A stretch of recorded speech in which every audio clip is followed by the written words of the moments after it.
What's going on, everybody? Welcome back to the MONSTERBASS channel. I'm here at the river today. This is like one of my favorite places to be. Check it out. Looking good.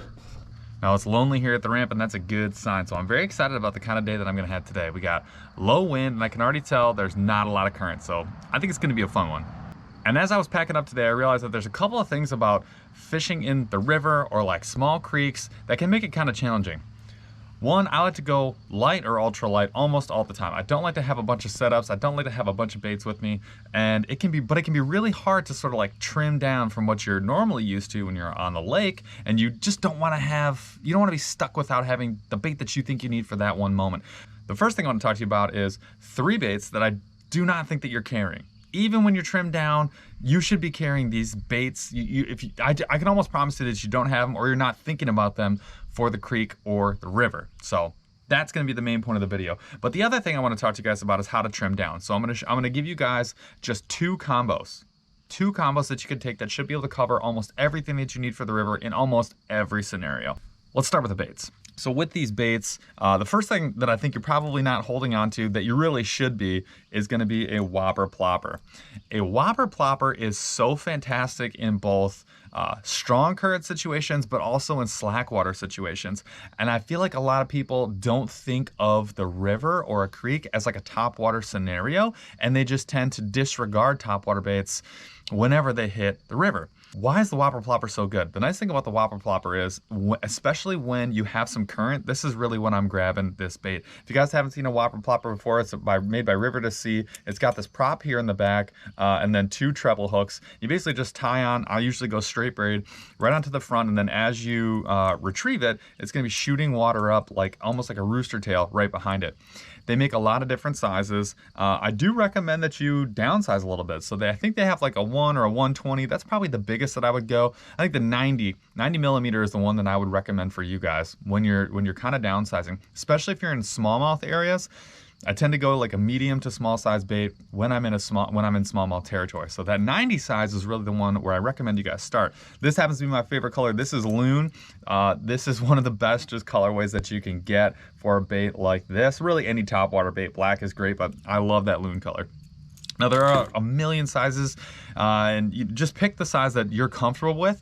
But again, if you're a smallmouth guy, maybe go to that medium size or smaller size. I don't recommend going down to 75 millimeter. That 75 millimeter tends to not run quite as well. I wish it ran a little better. It's more inconsistent. I feel like the 90 is really that go-to size. Now a lot of folks will have a spinnerbait with them when they hit the river, and that's a great bait. You should have one of those. But one thing you don't often see is a buzzbait, or you don't see it enough. I feel like the buzzbait bite on the river is an absolute just killer. It's a ton of fun, so I just want to call that out right now. It's a ton of fun, but it's actually really effective too. Now there's a lot of different kinds. This is the Mega Strike Cavatron. This is a wonderful, wonderful buzzbait. I like it because it rides pretty high, and then there's not this huge disparity between where the blade sits and where the hook is, which means you get a little better hookup ratio. It's also very squeaky, which I love. That squeakiness just seems to be the thing that like takes a normal buzzbait to like a always getting slapped buzzbait. Now when do I recommend throwing a buzzbait in the river? I like the whopper plopper when there's current. I like a buzzbait when it's still water or slack water. Honestly, the earlier you can throw it in the day, the better. It's probably the first bait that I'm gonna have tied on if I'm gonna hit the river, and I think there might be a day for topwater. Like today, I've got one tied on to one of the rods I'm gonna show you right here. It's the first bait I'm gonna throw.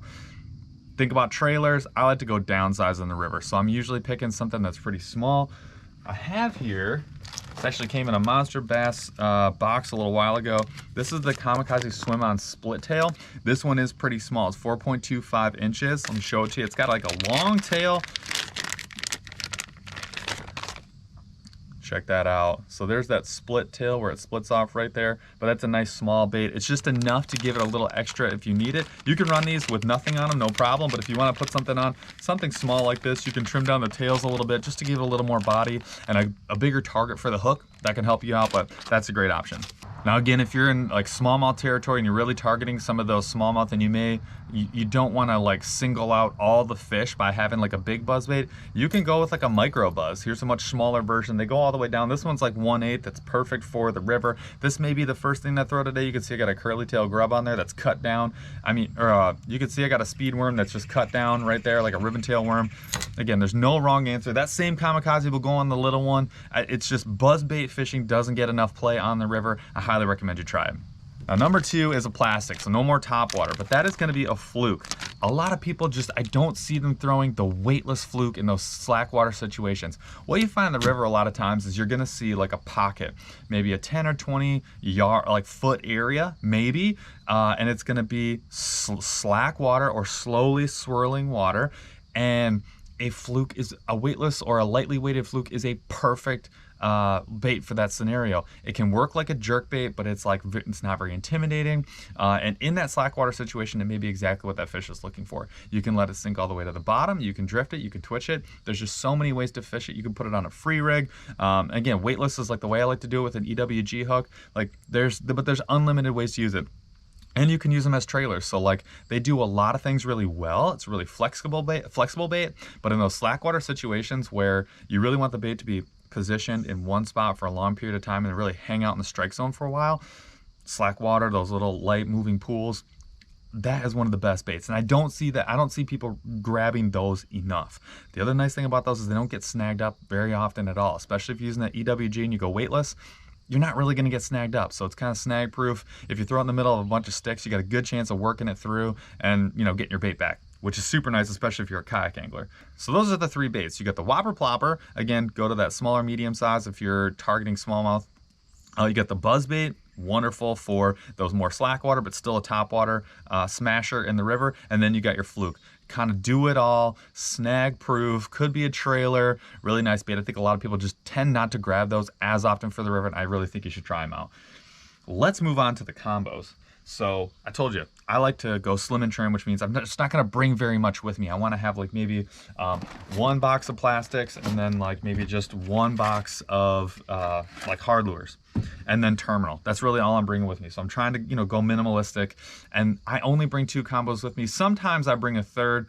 The third one I'm not gonna show you would be like an ultralight. I love fishing ultralight. We're talking about ultralight spinning or BFS combo. That's how I like to fish, so I always have it, but not everyone likes to do that, so we're gonna forego that one. If I could only bring 2 combos, here's the 2 that I would bring. First thing is going to be a spinning setup. This one is a medium light 7-footer. It's a medium light fast, and it throws a 1/16 all the way up to a 1/2 ounce. This is the M1 from MONSTERBASS, just in case you guys haven't seen these before. These were designed in partnership with Doomsday Tackle. They're super nice rods, but they're really sensitive. And this one right here is really, really flexible. So this is a great Ned rig rod, which if you haven't fished a Ned rig in the river, you're definitely missing out. That's one that almost everyone kind of gravitates towards in the river. But this thing not only does the Ned rigging really well, but when you're talking about downsizing presentations, if you need something with a little more sensitivity, this can pretty much do all of it. So you can throw the lighter top waters, poppers, any of your treble hook baits, certainly Ned rigs, anything bottom contact that's going to be under a 1/2 ounce, really that 1/4 ounce range is probably ideal. This is going to get it done. But again, it's a really flexible combo. Again, being able to throw the 1/16 to a 1/2 ounce, that opens up like a whole lot of baits. There's not a lot you can't do with the spinning combo. I like to go with a 2,000 size reel, maybe a 1,000 size reel, braid as the backer. I'm typically going 15-pound, 10-pound braid as the backer, and then I use a mono or a fluoro leader. Usually somewhere in the half range of that braid weight. So if I was using 15-pound braid, maybe I'm using 8 or a 10-pound leader, usually somewhere in the 2 to 6 foot range for leader. If I'm throwing a 6 foot, it's because I'm going to trim it down as I go and it's a fresh one. 2 foot after that, I tend to switch them out. So that's going to be the combo right there. Again, that's like a do-it-all, get anything done, fish anything that you can think of, and it's going to be pretty effective. So that's all your finesse stuff. That's all some of your bottom contact.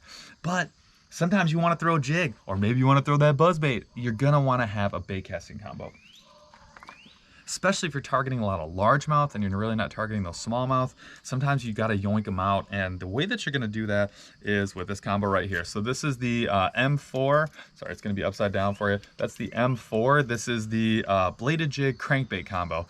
A lot of guys will tell you grab a 7-foot medium heavy combo, fast, medium heavy fast.